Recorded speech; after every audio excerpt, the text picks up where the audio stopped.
इसको जो है मैनेज करते हैं, मीटिंग करते हैं इस पे। ये वहाँ से थोड़ी आप लोगों से मिसमैनेजमेंट हुई है। तो ये एक तो ये लाइन ख़त्म होनी चाहिए, दूसरा जो है ये धक्के शके जितनी आप सेंटर ज़्यादा करेंगे, जितने आप जो है उस पर काउंटर ज़्यादा रखेंगे, रश नहीं बनेगा।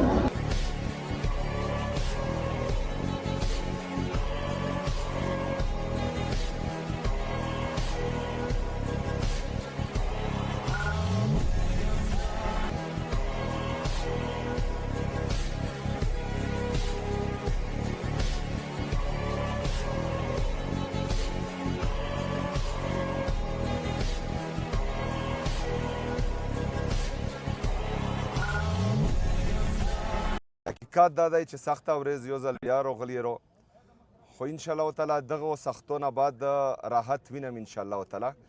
او دا راحت پرڅی چې دا کومې پالیسیونه په موږ باندې مسلط کیږي او دا بار بار ملیټري اپریشن او موږ ورته ویو چې 22 غاټې ملیټري اپریشن دې وکړې او 14,000 وړوکې ملیټري اپریشن دې وکړې. د یغه نه بعد هم دهشتګردي ختم نه کړه. نو دغه مطلب دا دی چې پالیسي دې ناکامه رو او دا پالیسی به ولې کمیوبیږي چې تا کله د مونږ قبایلي مشرون د مونږ MNA د مونږ صوبایي حکومت په اعتماد کې واخلې او یوه مؤثره پالیسي جوړه کړې او هغه چې کوم دی بیا ته دلته امپلیمنټ کې د هغه نه بعد به چې کوم دی امن ارسي داسې امن ارسي چې ته ویل ته په اسلام آباد کې نوستې او په بند کمرو کې فیصلې وکړې او د هغه نه ویې چې هلته ملیټري اپریشن او یمو خلک د کورونو نه روباسې دا یې څو ځل وکړل؟ 2 ځل دې وکړل. د یو ادارې ترجمان پېښور لا راغلو چې نه یې مانو. ته یې څوک چې نه مې مانې؟ تو کور سره چې ته مې نه مانې؟ عمران خان مې مانی، عوام مې مانی، زه یې ساره چې کوم دي ټوله نوست نه یم. هغه وشول خو بیا هم د الله په فضل باندې زه وزیر اعلی شوم.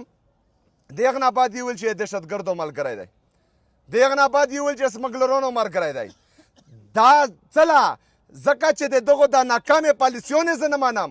زه د توسو د پوره ویلوړ یم، زه د توسو د پوره هغو په سترګو کې سترګې اچوم.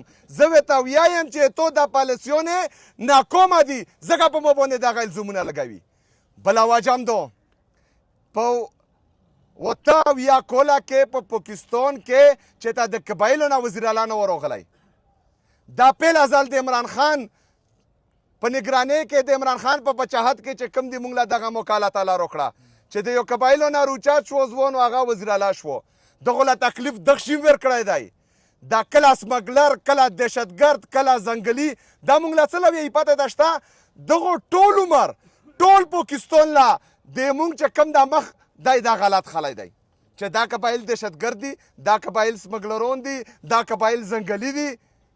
دا یې دغو له ورکړی دی. خو چې زه راغلم زه د خلکو سره ملو شوم، د صحافیونو د موږ موکلو کړل چې داسې نه ده.